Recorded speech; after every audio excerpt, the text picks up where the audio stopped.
Okay, so we are reading the book Watch It by Walter D. Myers, Somewhere in the Darkness. And we are on page 6. What kind of work does he do? He works in a bus garage, Jimmy said. He sees that all the buses are checked once a month. That's a good job, the psychologist said. Your father is obviously an intelligent man, too. Jimmy sat up in his chair. He had to listen carefully to the psychologist in case he came back with any trick questions about his father. He didn't think the psychologist believed that his father worked in a bus garage. He tried to think of other things the psychologist might ask and to come up with answers for them. Do you dream much, he asked. What? What do you dream about, he asked. Maybe it was because he was thinking about questions about his father, or that he hadn't expected him to ask about dreams. But he had let his guard down, had told the man about his unicorns, and about him being a knight and rescuing a princess. You dream about, what was it? Unicorns? Every night? I mostly think about it, Jimmy said. I don't dream about it, like at night or nothing like that. What do you dream about at night?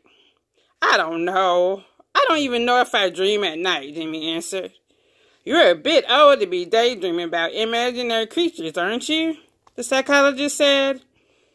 There was a hint of a smile on the psychologist's face.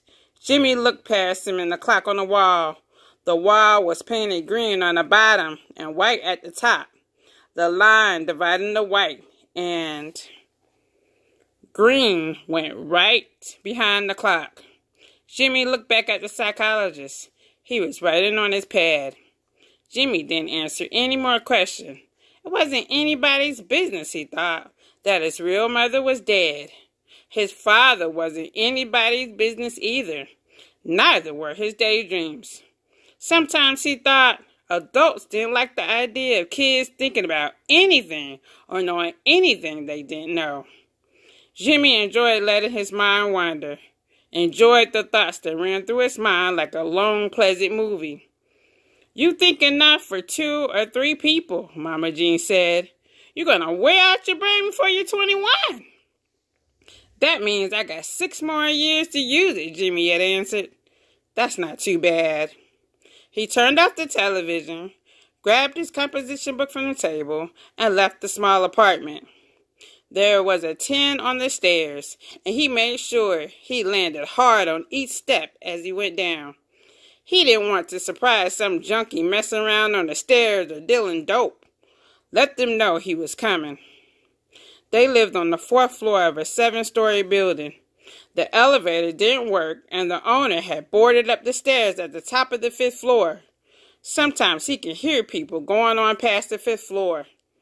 Once a month, the superintendent would get the cops to go up and chase away the junkies, but they would always come back. When he reached the ground floor, Cookie was standing in front of the mailboxes. You going to school? She asked.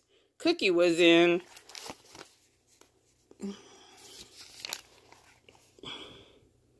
her 20s and as skinny as she could get, but she was still kind of nice looking. Who you? The FBI?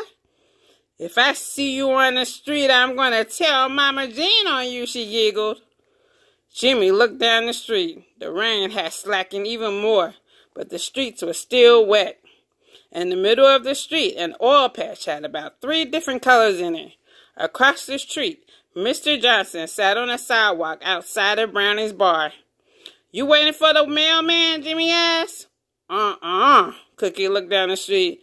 I don't know why. He ain't bringing me nothing I want. Then why are you waiting for him? Jimmy asked. Who you? The FBI? Jimmy smiled. Just ask, he said. Go on with your pretty smile, Cookie said. If you was about 4 years older, I'd give you a play. How you know I want to play? 'Cause you a man, Cookie said. If you don't want to play now, you will in about another year. How old are you? 16? No, such a lie. Almost 16. 14, Cookie said. Mama Jean told me. Look at Mr. Johnson over there. I don't know why he don't catch TB or nothing. Jimmy looked over at Mr. Johnson. He already drunk, and now he was trying to stand. He got to one knee, put his back against the sign on the wall, and tried to slide himself to a standing position. The sign was from Bustelo Coffee, and Mr. Johnson had his shoulder right at the B. I got to get on to school, Jimmy said. You want to borrow an umbrella? You got one? No. I asked if you wanted to borrow one, 'cause I haven't got none, and my lips needed some exercise, Cookie said, shaking her head. Come on and get it. He followed Cookie down the hall to her first floor apartment. He had been in Cookie's house before. Sometimes he went to the store for her, and if he did, she would always give him a soda and potato chips or whatever she had. The apartment smelled like a talcum powder and furniture polish. Jimmy didn't mind the talcum powder. He didn't even mind when Cookie's baby made a mess, stunk up the place, but he hated the smell of furniture polish. Cookie's television was on, and he watched it as she looked for her umbrella. A woman was talking about how singer was making a comeback. Then they showed a few seconds of the singer in a nightclub. Jimmy looked at him, and he didn't look very old. I'm going over to Nancy's, Cookie said. I think I loaned her my umbrella. I don't need it, Jimmy said. Why should you go out there and get wet? Cookie asked. Keep an eye on Kwame while I run over to Nancy's and get my umbrella. Don't stay a long time, Jimmy said. I don't want to get to school too late. Cookie left, and Jimmy looked at Kwame sleeping in the corner of the crib. He went to the top of the crib and looked down at the baby. There was a pacifier in his mouth, and Jimmy reached in and took it out. Mama Jean said if a baby slept with a pacifier in its mouth, its teeth would grow crooked. Kwame moved one leg, and then Jimmy saw him making sucking motions with his mouth. He was about to put the pacifier back in when Kwame stopped moving. Jimmy sat down and watched the rest of the television program. Cookie came back with her umbrella, a small red one that Jimmy wouldn't have carried across the street, let alone to school. She couldn't find my umbrella, Cookie said. She had this piece of thing. You want to take it? That's okay, Jimmy answered. It's not raining hard. Cookie said something about him thinking he was too much of a man to carry a red umbrella. But he saw that she was disappointed that Nancy didn't have her umbrella. You're going to get soaked if the rain picks up, she said. Then I'll come in here and make you fix me some tea, he said. He pulled his jacket up around his collar. Drop by when you get home, she said. When he reached the doorway, the rain had just about stopped, but it was cold and windy.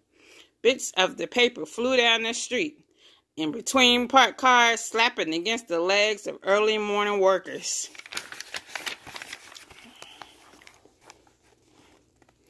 Hurrying toward the subway, across the street, some little boys were standing around Mr. Johnson. The neighborhood drunk was leaning against the building, going through his pockets, looking for whatever he thought he had there. Jimmy was already late for school, but he was trying to figure out a strategy. He needed to know what to do, how to get things together to get him through the year. It was March, and he only had a few months to go. If he would get it all together just one more time, just for a few months, he could get out of the 10th grade and then maybe be straight for the 11th. He was way behind, but he knew that some of the other kids didn't have any more than he did going for them. Only they didn't have bad attendance record. That was what they got you on. You could do bad in school and maybe still get by if most of the other kids messed up, too. But the attendance record was different. They'd get you on that and leave you back in a minute. The wind was in his face as he leaned forward into it. Already the familiar smells of garlic and fried plantations was in the air. An old bow-legged man stood in the doorway of the Muslim shop with his chest board under his arm. A sharp cry came from behind him, and he turned. A kid had thrown something at Mr. Johnson. The drunk, partially crippled, waved at them with his good hand and ranted. Jimmy turned in his hair and went back to the small crowd. Y'all get out of here and leave him alone, he called out. Who you? A defiant little boy, Jimmy figured. He couldn't have been more than 9 stepped forward. I'm the guy that's going to kick your little butt, Jimmy said, pushing the boy back with his body. The boy looked at Jimmy suddenly, then backed off. The other kids started off looking for amusement other than Mr. Johnson. They ain't got no respect, Mr. Johnson said. Jimmy shrugged. The school was on McDonald and Gates. There was a police car sitting in front of it when he arrived. Inside the car, 2 policemen were having coffee. You know what time it is? Mr. Haynes called out from the top of the stairs. He had a radio in his hand. And when's the last time you were in school? My mother called the nurse, Jimmy said. You got a doctor's note? I told you my mother called the nurse, Jimmy said, trying to walk past the assistant principal. Mr. Haynes put one broad hand in front of Jimmy's chest to stop him and pointed toward the detention office. You wait for me in there. Jimmy thought about turning around and leaving school, then went into the detention office.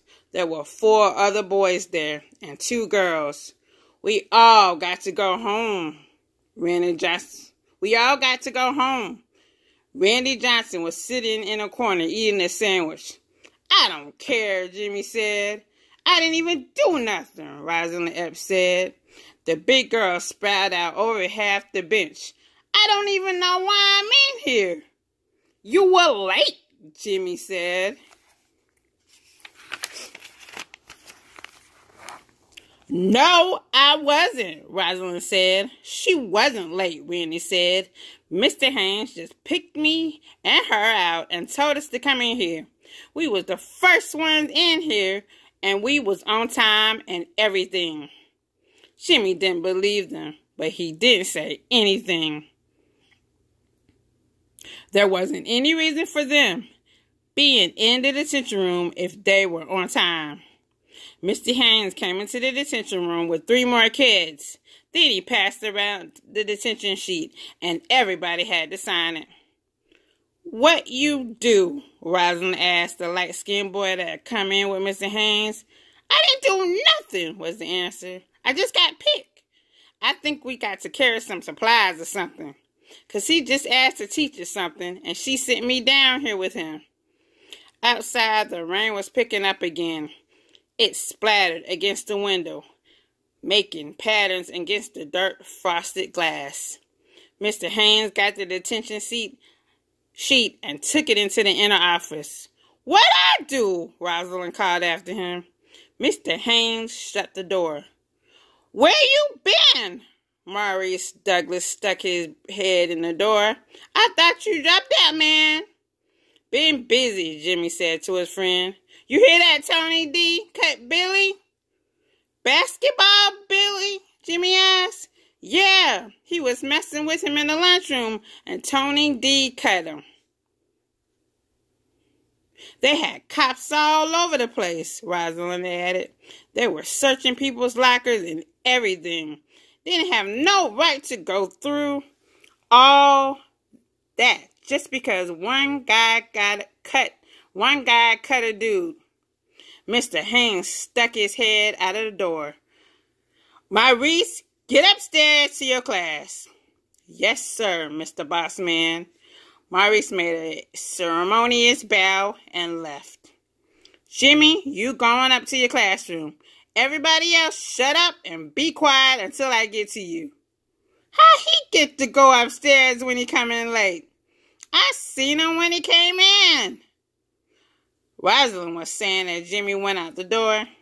He thought that Rosa had probably done something the day before. Maybe when they had searched the lockers, they had found something in her locker. He caught up with Maurice and asked when the cutting had taken place. Day before yesterday, Maurice said, but check this out.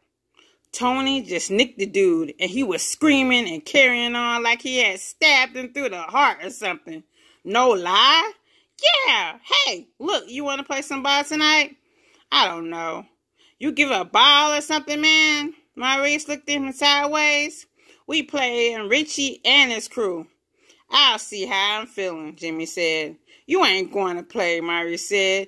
You getting to be another jive dude, man. Jimmy went into his classroom. Miss Cumberbatch was standing in front of the class, and everybody was sitting quietly. He tried not to look at her. All the desks were clear, and he put his notebook on the floor.